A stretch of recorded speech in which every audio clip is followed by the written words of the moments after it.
ये पंजाबी फिल्म का वीडियो देखिए और पंजाबी एक्टर बीनू ढिल्लों के डायलॉग सुनिए। मैं तो बस यही कहना भी बचो, जिन्ना भी मेरे तो बच सकते हो बस बचो। पूछो सालियो क्यों जनाब? क्योंकि हुक्मा बड़े ज्यादा कब्बा सवा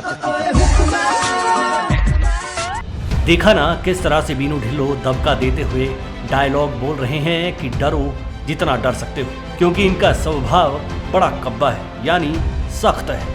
अब सुख की सरकार के टैगलाइन वाली सरकार के मेन हीरो सुखविंदर सिंह सुक्खू ने भी ऐसा ही सख्त स्वभाव बना लिया है। साफ साफ इशारा तो छोड़िए, ऐलान बीते दिनों राजीव शुक्ला के साथ हुई बैठक में जारी कर दिया है कि वे सिर्फ 1 साल मौजूदा मंत्रियों की काम करने की कुव्वत देखेंगे और अगर वजीर साहिबान उनकी कसौटी पर खोटे साबित हुए तो वह मंत्रिमंडल में फेरबदल कर देंगे। जो सही काम करेगा वो आगे जाएगा और जो पिटे साबित होंगे उनके नाम के डिब्बे सरकारी रेलगाड़ी से अलग कर साइड में लगा दिए जाएंगे। ये खबर सही मायनों में सुक्खू सरकार के खाते से पहली ऐसी खबर बनकर सामने आई है जिसमें सुक्खू ने खुद को साबित किया है कि सुखाश्रय सिर्फ जनता के लिए नहीं होगा। अगर मंत्री काम नहीं करेंगे तो उनको दरबार से उठाकर कोप भवन में पटकने का काम भी हो जाएगा।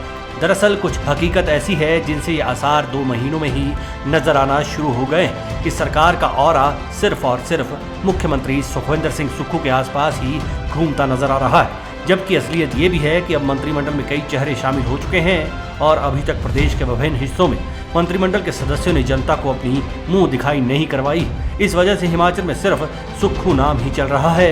अच्छा हो रहा है तब भी सुक्खू, और कोई चूक हो रही है तब भी सुक्खू नाम ही निशाने पर आ रहा है। इस वजह के पीछे पुख्ता आधार भी है। अभी तक जो मंत्री बने हैं वे तमाम या तो सचिवालय से बाहर नहीं आए या फिर अपने अपने विधानसभा क्षेत्रों तक ही इनकी पहुंच बन रही। जनहित और जनता से रूबरू होने का काम बतौर मिनिस्टर होने चाहिए, वो जनता के दरबार तक ना पहुंचने की वजह से नहीं हो पा रहे। सचिवालय में तबादलों की तलवारें चलने की खबरें आती हैं और अब तो मंत्री भी सोशल मीडिया और लिखने बताने शुरू हो गए हैं कि तबादलों को लेकर कम ही आए। सरकार का अभी तक ये नन्हा सा इतिहास भी रहा है कि अगर लोअर हिमाचल की ही बात करें तो सरकार और मंत्रिमंडल तभी निचले इलाकों में जनता से जुड़ने के लिए आए हैं जब या तो कोई प्रदेश या राष्ट्रीय स्तर पर समारोह हुआ है या फिर तब जब राहुल गांधी भारत जोड़ो यात्रा के लिए यहाँ से गुजरे थे। बाकी सियासी तौर पर नीलबट्टा सन्नाटा ही बना हुआ है। सुखविंदर सिंह सुक्खू का ये 1 साल में हुनर दिखाने का मंत्री को दिया गया टारगेट सही भी है, क्योंकि अभी तक ऐसा कुछ भी नहीं हो पाया है जो जनता को सरकार के करीब ला पाता।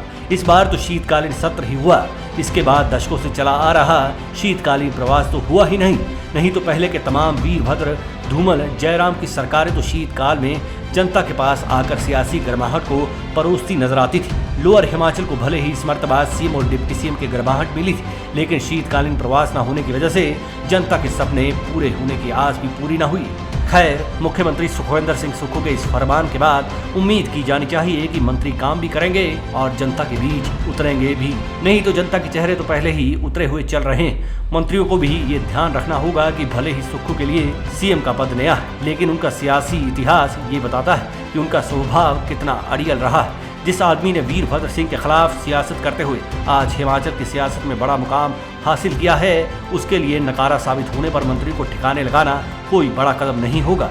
ऐसे में पंजाबी में कहें कि सुक्खू भाई का स्वभाव बड़ा कब्बा है, गलत नहीं होगा। जो आदमी स्वर्गीय वीरभद्र सिंह जैसी शख्सियत का सामना कर सकता है, उससे मंत्रियों को भी जितना हो सके डर के रहना चाहिए, क्योंकि मंत्रियों में तो कोई भी ऐसा नहीं दिखता है जो स्वर्गीय वीरभद्र सिंह की छोटी उंगली बराबर भी ऊंचाई लंबाई रखता हो।